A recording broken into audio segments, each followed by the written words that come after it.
حضرت عمر کے پاس ایک شخص آیا اور آ کے کہنے لگا، اے عمر، میں 2 سال بعد اپنے گھر آیا ہوں، میں 2 سال بعد اپنے گھر آیا ہوں اور میں اپنی بیوی کو حاملہ پاتا ہوں، اور میں نے اپنی بیوی سے سوال کیا، خوشی سے اپنی بیوی کے پاس 2 سال کے بعد آیا تھا، خوشی سے، مسرت سے، لیکن اس کی حالت دیکھی، حالت حمل میں ہے تو ساری خوشی کافور ہو گئی اور دل میں غم نے جگہ لے لی کہ 2 سال تو میں آیا نہیں، یہ میری بیوی حاملہ کیسے ہے؟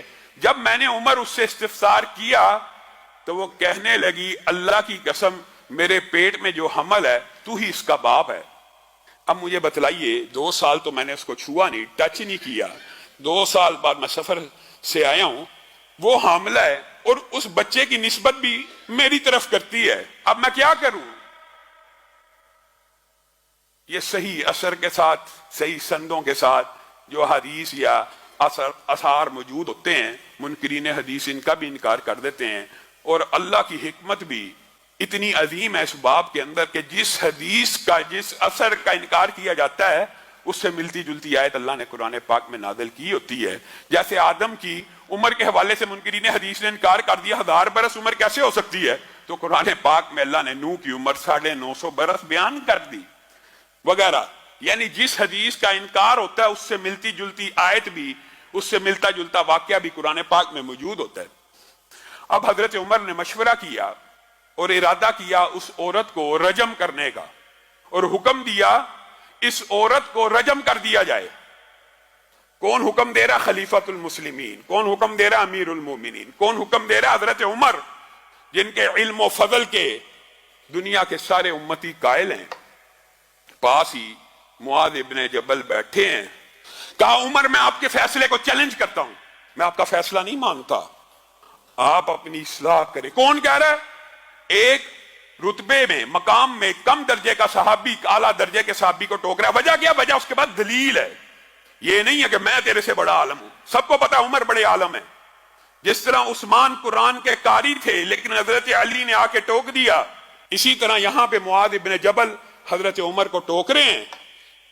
لیس لک علی ما فی بطنہا، لیس لک، اے عمر، لیس لک، آپ کے لیے نہیں ہے، علی ما فی بطنہا سبیل، آپ اس عورت کو رجم میں سزا دینا چاہتے ہیں، ٹھیک ہے، یہ ملزمہ ہے، یہ ملزمہ ہے، مجرمہ آپ کی نظر میں، آپ اس کو سزا دیں تو دیں۔ اس کو کس جرم کی پاداش میں آپ سنسار کر رہے ہیں؟ رسول اللہ کے دور میں بھی ایسے واقعات ہوئے تھے، شبیبہ غامدی آئی تھیں، رسول اللہ نے وضع حمل کا انتظار کیا تھا، سزا لاگو کرنے سے پہلے وضع حمل کا انتظار کیا تھا، کیونکہ پیٹ میں جو بچہ وہ بھی ایک جان ہے۔ ہمارے معاشرے میں بھی یہ غلط العام مشہور ہے، جی بچہ پیٹ میں ہو، ڈاکٹر بتا دیتے ہیں اس کا برین ابھی پورا نہیں بنا، اس کے اعضاء بھی پورے نہیں بنے، علماء نے جی، بعض علماء نے فتوے دیے ہیں جی اس کو ابارشن کر دیا جائے، اس کو قتل کر دیا جائے، اس کو ابارٹ کرنا جائز ہے۔ یہ آپ لوگوں نے خود کہانی بنائی ہوئی ہے، کسی عالم کا یہ فتویٰ موجود نہیں ہے، اور اگر موجود بھی ہے قرآن و سنت کے خلاف ہے۔ وجہ یہ ہے، زمین کے اوپر آنے کے بعد، دھرتی کی پشت کے اوپر بچہ جننے کے بعد بھی یہاں پہ کئی بزرگ ہیں جو معذور ہیں، کئی نوجوان ہیں جو معذور ہیں، کئی بزرگ ہیں جن کا دماغ کام نہیں کرتا۔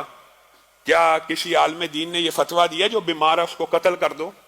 جس طرح دھرتی کی پشت کے اوپر کوئی بیمار ہے اس کا قتل کرنا حرام ہے، اسی طرح ماں کے پیٹ میں بچہ بیمار ہے اس کا قتل کرنا بھی حرام ہے۔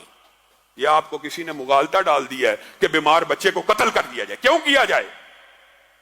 اگر بیماروں کا قتل جائز ہے تو پھر بوڑھوں کو بھی کر دو، پھر جن جن کی یاداشت چلی گئی ہے سب کو قتل کر دو، جو نوجوان معذور ہو گئے ان کو قتل کر دو۔ یہ خود ساختہ فیصلے، یہ من گڑت فیصلے، یہ قرآن و سنت کے خلاف ہیں۔ یہی بات معاذ ابن جبل حضرت عمر کو کہہ رہے ہیں، لیس لک علی ما فی بطنہا سبیل، اے عمر، آپ عورت کو رجم کرنا چاہتے ہیں کر لیجئے، اس بچے کا کوئی قصور نہیں، ہم اس کو رجم نہیں ہونے دیں گے۔ حضرت عمر رک گئے اور کہا وضع حمل کا انتظار کیا جائے۔ عورت نے بچہ جنا،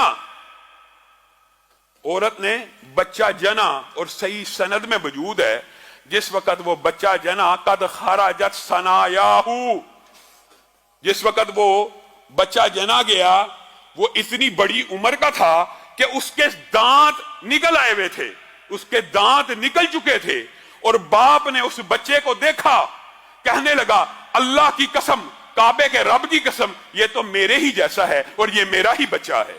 حضرت عمر تک یہ خبر پہنچی۔ یہ ہے وہ حدیث، یہ ہے وہ مقام جس وقت حضرت عمر نے کہا تھا ماؤں نے معاذ ابن جبل جیسے بچے جننا بند کر دیے ہیں، لولا معاذ لہلک عمر، اگر معاذ نہ ہوتے تو آج عمر اس عورت کو بے گناہ سنسار کرنے کے جرم میں ہلاک ہو چکا ہوتا۔ دنیا میں کون سی ہستی ہے، کون سی شخصیت ہے اگر ابو بکر کے فیصلے کو چیلنج کیا جا سکتا ہے؟ کس کی روشنی میں؟ دلیل کی، وحی کی روشنی میں۔ اگر عمر کے فیصلے کو چیلنج کیا جا سکتا ہے کس کی روشنی میں؟ یہ نہیں فلاں نے کہا ہے، فلاں نے کہا ہے، معاذ ابن جبل نے کہا تو چیلنج ہو جائے گا، عبداللہ ابن عباس نے کہا تو چیلنج ہو جائے گا، نہیں، دلیل کی روشنی میں۔ کائنات میں کوئی امتی ایسا نہیں ہے جس کے قول کو، جس کے فعل کو، جس کے عمل کو چیلنج نہ کیا جا سکے۔ ہاں، چیلنج کرنے کے لیے دلیل ہونا ضروری ہے، اور دلیل اسلام میں وحی ہے، اور وحی کی دو ہی قسمیں ہیں، ایک اللہ کی آیت قرآن ہے اور دوسرا مدینے والے کا فرمان ہے۔ بس بات ختم، کلیئر، واضح بات ہے۔